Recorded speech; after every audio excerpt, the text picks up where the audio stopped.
One of the greatest tricks that we can use to deceive ourselves and other people is to rationalize a situation. Whether your heart wants to do something or doesn't want to do something, our mind will always come with a plausible excuse. And if we become adept at it, our conscience can become so numb that we won't even notice. Similarly, when we sometimes fail to notice that we became so immersed in the world of opinions, arguments, that we fail to see the person behind the opinion and the argument. We fail to notice the heart behind the mind.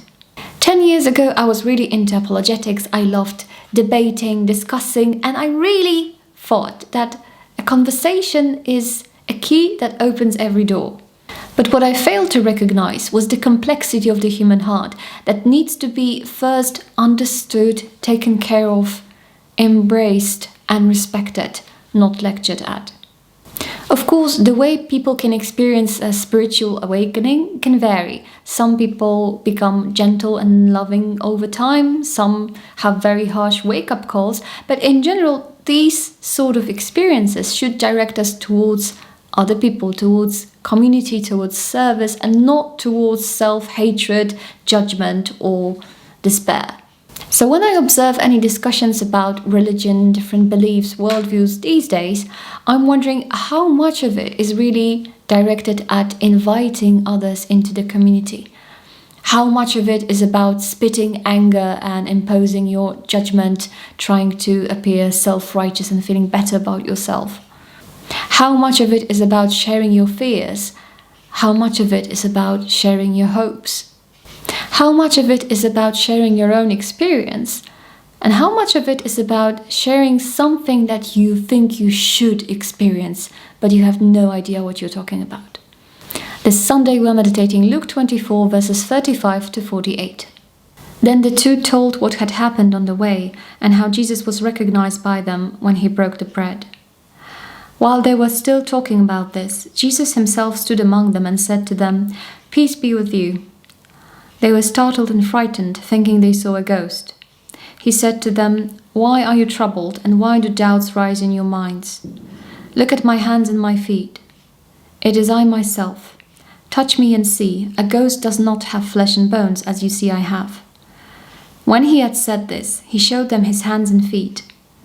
And while they still did not believe it because of joy and amazement, he asked them, "Do you have anything here to eat?"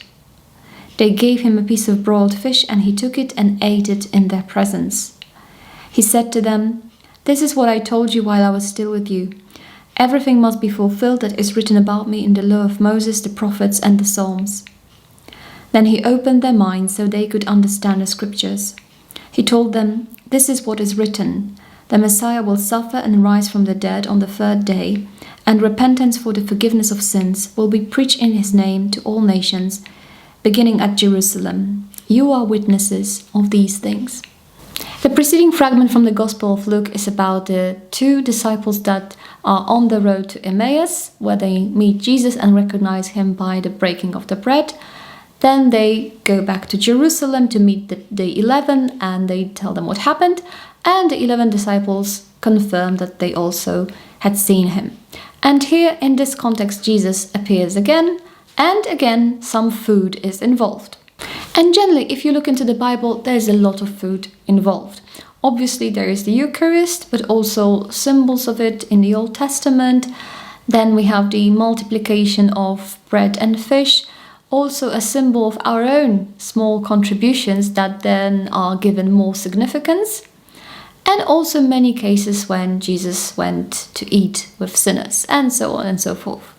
What is interesting about this fragment is that Jesus first appears to the disciples, shows them his scarred hands and scarred feet, then he eats some fish, and only afterwards he opens their minds to understand the scriptures. And only afterwards he speaks about them being witnesses.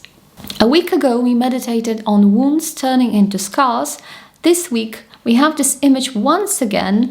So wounds turning into scars, an invitation to believe, plus God asking if we've got something to eat. I don't know about you, but when my guests don't want to eat anything in my place, I'm deeply offended.